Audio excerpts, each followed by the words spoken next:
Ne m'adresse pas la parole à cette soirée. Tu me fous la honte, m'a-t-elle balancé à l'entrée. J'ai répondu, ça marche, et j'ai tourné les talons. 1 heure plus tard, elle m'a envoyé un texto. Tu es passé où? J'ai répliqué, quelque part où je ne fous la honte à personne. Et j'ai bloqué son numéro. Que s'est-il passé ensuite? Salut à tous, avant de continuer la vidéo, assurez-vous de vous abonner à la chaîne et de laisser un pouce bleu si vous voulez voir plus d'histoires comme celle-ci. Merci. Laissez-moi commencer par le début, car le contexte est important. Je m'appelle Alexandre, Alex pour les intimes. Fin de la vingtaine, développeur informatique dans une ESN de taille moyenne dans une banlieue pavillonnaire tranquille près de Paris. Rien de spectaculaire, mais une situation stable. J'ai rencontré Émilie il y a 3 ans par des amis communs lors d'un barbecue sans prétention. Elle était pétillante, extravertie, le genre de personne qui illumine une pièce avec son rire et ses histoires. Moi, j'étais plutôt le type fiable, celui qui planifie les rencarts, qui se souvient des anniversaires, ce genre de choses. Le courant est tout de suite passé. À l'époque, elle travaillait comme coordinatrice marketing. Elle parlait toujours de gravir les échelons, de faire du réseau, d'être vue dans les bons événements. J'étais à fond dès le premier jour. Engagée, loyale, la totale. Quand elle a perdu son boulot 6 mois après le début de notre relation, j'ai payé l'intégralité du loyer de notre appartement commun sans y réfléchir à 2 fois. On va s'en sortir ensemble, je lui disais, et je le pensais. J'ai refusé une promotion qui aurait impliqué une mutation parce qu'elle n'était pas prête à déménager. À la place, j'ai enchaîné les missions en freelance pour nous maintenir à flot pendant qu'elle cherchait du travail. Soutien émotionnel. J'étais son pilier pendant les drames familiaux, les soucis de santé de sa mère, le divorce chaotique de sa sœur. Je l'écoutais pendant des heures, lui offrais des conseils, je l'accompagnais même à ses rendez-vous. Mais avec le recul, les fissures étaient déjà là. Émilie a commencé à me comparer à d'autres mecs, subtilement au début. Regarde ce couple d'influenceurs sur Instagram. Ils sont toujours à des soirées mondaines, disait-elle en faisant défiler son téléphone pendant qu'on regardait Netflix. Je n'y prêtais pas attention. Ce n'était pas mon délire. Ma vision de l'amusement, c'était faire de la randonnée ou coder sur des projets perso, pas courir après les likes. Avec le temps, cependant, ça s'est intensifié. Elle postait des selfies d'événements professionnels, en taguant des collègues, et j'avais remarqué les commentaires un peu dragueurs d'un certain type, Julien. C'était son collègue, un commercial un peu m'as-tu vu, qui se vantait toujours de ses escapades du week-end sur les réseaux sociaux. Émilie en riait si j'en parlais. Oh, Alex, c'est juste du networking. Ne sois pas parano. Je n'étais pas parano. J'étais observateur. Mais je lui faisais confiance. On avait parlé d'avenir, de mariage, d'enfants, tout le programme. J'avais même commencé à économiser pour une bague. Pendant ce temps, elle devenait de plus en plus distante. Moins de soirées en amoureux, plus de soirées entre filles ou des after-work. Je rentrais dans un appartement vide, je réchauffais les restes et j'attendais. Quand elle finissait par arriver, elle était souvent éméchée, et se plaignait de notre routine ennuyeuse. On a besoin de plus de piment, Alex. La vie est trop courte pour des soirées Netflix et canapé tous les week-ends. J'ai essayé. J'ai réservé un week-end surprise. Rien d'extravagant, mais une belle attention. Elle a semblé apprécier au début, mais à mi-parcours, elle a passé la plupart du temps sur son téléphone à liker les publications de Julien. Ça m'a blessé, mais je n'ai pas insisté. La loyauté, c'était aussi laisser de l'espace, non? Faux. Comme on allait le découvrir, avançons rapidement jusqu'à la nuit où tout a implosé. La soirée chez notre amie commune, Sarah. C'était un truc décontracté. Organisé dans le jardin, avec des guirlandes lumineuses, de la musique, environ 50 personnes de nos cercles d'amis respectifs. Émilie était surexcitée toute la semaine.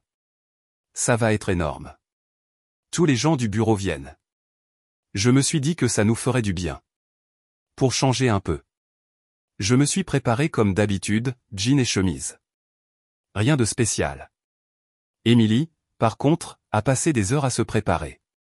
Nouvelle robe, maquillage parfait, comme si elle allait à un gala.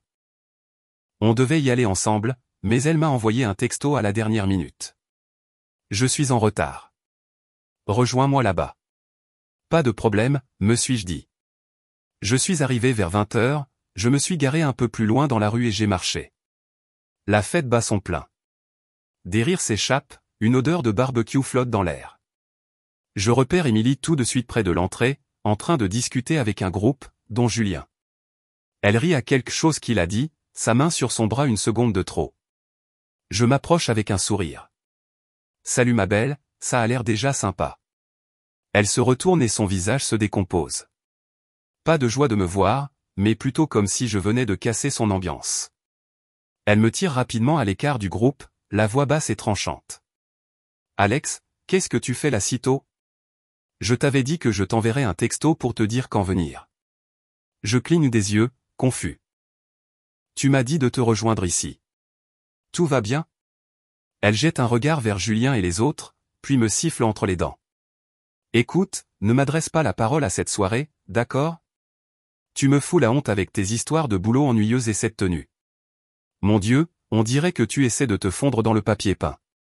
J'ai besoin d'espace ce soir. Julien et l'équipe sont là et je ne peux pas t'avoir à me tourner autour comme un copain pot de colle. Va te mêler aux autres ou je ne sais quoi, mais pas avec moi. Ces mots m'ont frappé comme un coup de poing dans l'estomac. La honte. Après tout ce que j'avais fait. Je sens la colère monter, mais je n'explose pas. Des années à garder mon sang-froid sous pression au travail prennent le dessus. Je hoche simplement la tête, la voix stable. Ça marche. Elle esquisse un petit sourire narquois, comme si elle avait gagné. Bien. Maintenant, va te prendre un verre ou autre chose.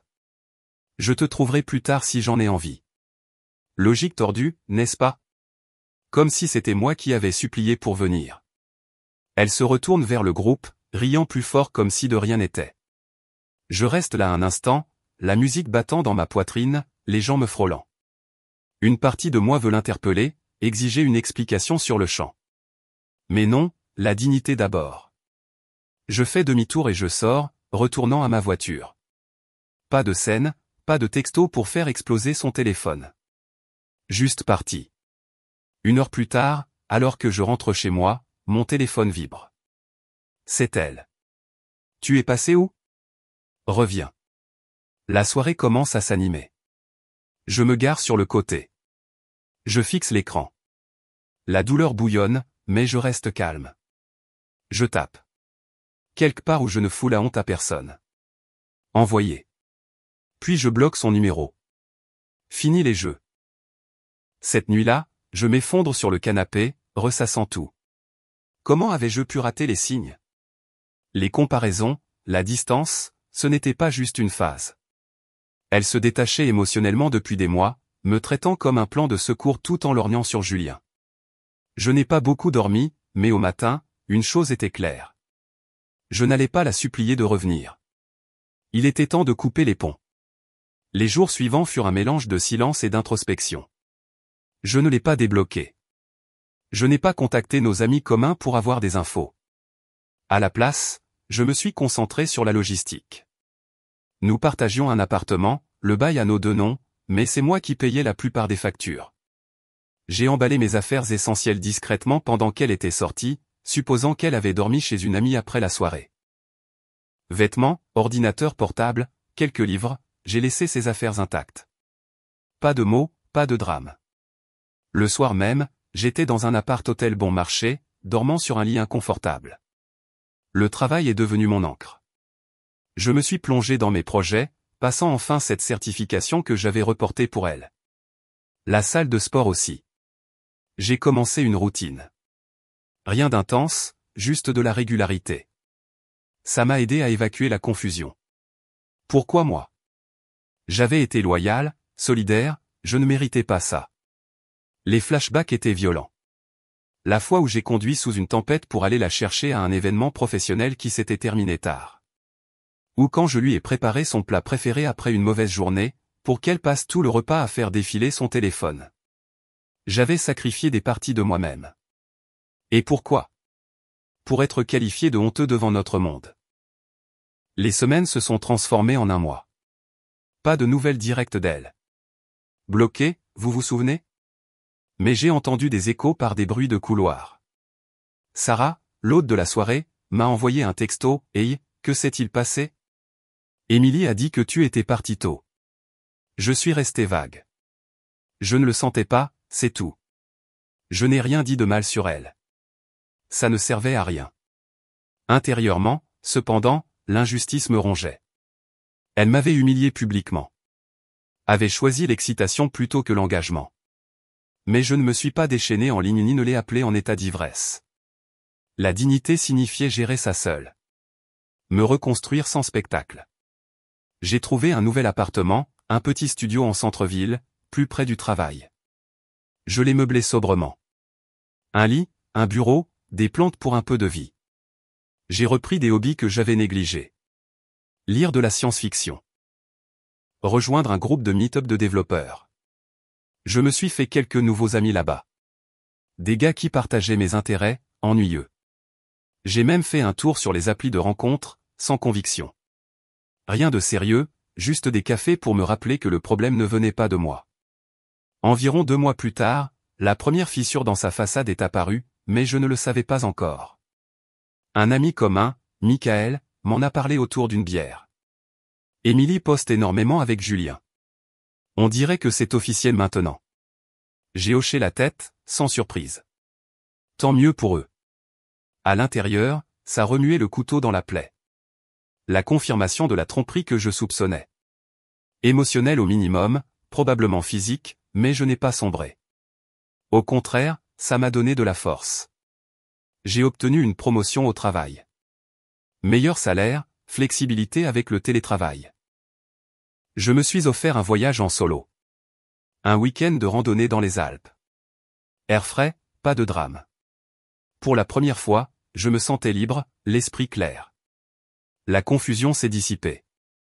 Je la voyais pour ce qu'elle était. Manipulatrice, toujours à la recherche de la prochaine sensation forte. Je ne savais pas encore que ça, monter en gamme, était sur le point de s'effondrer. Mais ça, c'est pour plus tard. Pendant ces mois tranquilles, j'ai vécu avec la trahison. Je l'ai laissé respirer. Sans me précipiter vers la vengeance ou la réconciliation. Juste moi, construisant une vie où je n'étais la honte de personne. C'est aux alentours du 3e mois que les premiers indices de sa chute ont commencé à filtrer. Je ne stalkais pas ses réseaux sociaux. J'avais arrêté de suivre tout ce qui était lié à son cercle pour préserver ma tranquillité. Mais les amis communs, ça parle. Michael, le même qui m'avait dit qu'elle était officiellement avec Julien, m'a proposé un café. On s'est retrouvés dans un petit bar local, terrain neutre. Il avait l'air mal à l'aise, remuant sa boisson trop longtemps. « Mec, Émilie ne va pas super bien », a-t-il commencé, jetant des regards autour de lui comme si elle pouvait surgir. Son histoire avec Julien, c'est en train d'imploser. J'ai haussé un sourcil mais je suis resté neutre. Ah oui? Il s'avère que ce n'est pas le prince charmant qu'elle imaginait. Viole verbalement d'après ce que j'ai entendu. Lui crie dessus pour un rien. Contrôle avec qui elle parle. Et attends, ce n'est pas tout, il l'a trompée aussi. Avec plusieurs femmes au bureau. Les ragots de la boîte sont terribles. J'ai hoché la tête lentement, sirotant mon café. À l'intérieur, une étincelle de justice ironique s'est allumée. Elle m'avait jeté pour de l'excitation et maintenant elle se noyait dedans, mais je n'ai pas jubilé. Ça a l'air compliqué, ai-je dit d'un ton plat. Aucune sympathie ne transparaissait. Michael s'est penché. Elle a demandé de tes nouvelles. Elle veut savoir si tu vas bien. Elle a dit qu'elle regrettait comment les choses s'étaient passées à la soirée. Des regrets après m'avoir traité de honteux. J'ai failli rire, mais la dignité m'a retenu. Je vais bien, Mika. Mieux, en fait. Il a insisté un peu. Tu devrais peut-être lui parler. Mettre les choses au clair. Non, ce chapitre est clos. J'ai changé de sujet pour parler du travail et nous avons terminé peu après, mais cela avait planté une graine. Le karma tournait autour d'elle. Une semaine plus tard, le coup direct est arrivé. Mon téléphone a sonné, un numéro inconnu. J'ai failli ignorer, mais la curiosité l'a emporté. Allô, Alex? C'est Émilie. Sa voix était tremblante, pas le ton suffisant de la soirée. S'il te plaît, ne raccroche pas, je suis resté silencieux un instant. Puis, qu'est-ce que tu veux? Une pause, comme si elle préparait son texte. Tu me manques. Julien était une énorme erreur. Il avait l'air amusant au début, excitant, tu sais, mais il est horrible, manipulateur, infidèle. J'aurais dû le voir. Toi, tu as toujours été là pour moi, stable. J'ai pris ça pour acquis. Encore cette logique tordue, rejetant la faute sur l'erreur sans assumer la trahison. Je pouvais entendre l'hypocrisie. Elle avait justifié de me quitter pour lui. Maintenant, elle retournait le scénario. Stable. C'est ce que tu appelais ennuyeux avant, ai-je dit calmement. Sans colère. Elle s'est empressée de continuer. J'avais tort. Au travail aussi, c'est le chaos. L'histoire de notre liaison a fuité et ils m'ont viré. Sans indemnité. Je squatte chez ma sœur, je galère avec des missions freelance qui paient à peine. Mes amis m'ignorent. Ils savent ce qui s'est passé. S'il te plaît, Alex. On peut se voir? En discuter. J'ai besoin de toi. Le désespoir imprégnait chaque mot, mais ça ne m'a pas ému. J'avais construit trop de choses dans le silence. Ce n'est plus mon problème, Émilie. Mais on avait quelque chose de vrai. Tu ne peux pas tout jeter comme ça. Ce n'est pas moi qui l'ai fait. C'est toi, à cette soirée. Clic et j'ai raccroché. Bloquer le numéro. Pas d'éclat de voix, juste du détachement. Cet appel m'a pourtant marqué, non pas parce que je me souciais de ses problèmes. Ce n'était pas le cas. C'était la satisfaction du retournement de situation. Elle m'avait laissé avec le sentiment d'être un second choix, humilié publiquement. Maintenant, elle était isolée, sans argent, sa réputation en lambeaux. Les amis communs avaient cessé de la défendre une fois que la vérité sur Julien avait fait surface. Ils s'étaient servis d'elle pour une aventure rapide, puis l'avaient jetée comme elle l'avait fait avec moi. Presque poétique. J'ai laissé décanter, je me suis concentré sur ma trajectoire, j'ai décroché un projet freelance qui payait bien. J'ai acheté du nouveau matériel de randonnée. Je suis sorti avec une femme nommée Léa, du groupe de développeurs. Intelligente, équilibrée, pas de drame. On est resté sur quelque chose de léger, mais ça m'a rappelé ce que le respect signifiait. La confusion des premiers jours avait disparu, remplacée par la clarté. Je l'avais échappé belle. Mais Émilie n'avait pas dit son dernier mot. Ses tentatives ne faisaient que commencer. Pendant des mois après la soirée, ses supplications se sont intensifiées. D'abord, des textos de numéros prépayés. Des choses comme « Alex, s'il te plaît, débloque-moi. Il faut qu'on parle. » Je supprimais et bloquais. Puis les messages vocaux. Je sais que je t'ai fait du mal, mais je souffre maintenant. Julien m'a frappé la semaine dernière. Des bleus et tout. Tu es le seul qui se soit jamais soucié de moi. M'a frappé. Ça m'a fait hésiter une seconde, mais non, je n'étais plus son sauveur. Elle avait choisi cette voie. J'ai effacé, impassible. Puis la famille s'en est mêlée, comme je m'y attendais à moitié. Sa sœur Tara, toujours toxique, du genre à semer la zizanie, m'a appelé de son numéro. Alex, il faut que tu sois un homme et que tu parles à Émilie. Elle est au fond du trou à cause de toi. À cause de moi? J'ai gardé une voix égale. Ouais, si tu n'avais pas été si ennuyeux, elle ne serait pas allée voir ailleurs. Maintenant, elle est seule, sans travail, et tu fais ton difficile. Pardonne-lui, enfin. La famille, ça se serre les coudes. L'hypocrisie a son paroxysme. Il soutenait son arrogance avant. Tara, ce ne sont pas tes affaires. Dis à Émilie de passer à autre chose. Elle a soufflé. Sans cœur, après tout ce qu'elle a fait pour toi. Fait pour moi. Comme l'abandon émotionnel? J'ai raccroché, mais le sommet a été atteint une semaine plus tard. On a frappé à la porte de mon studio. Inattendu, car je n'avais ouvert à personne. J'ai regardé par le Judas.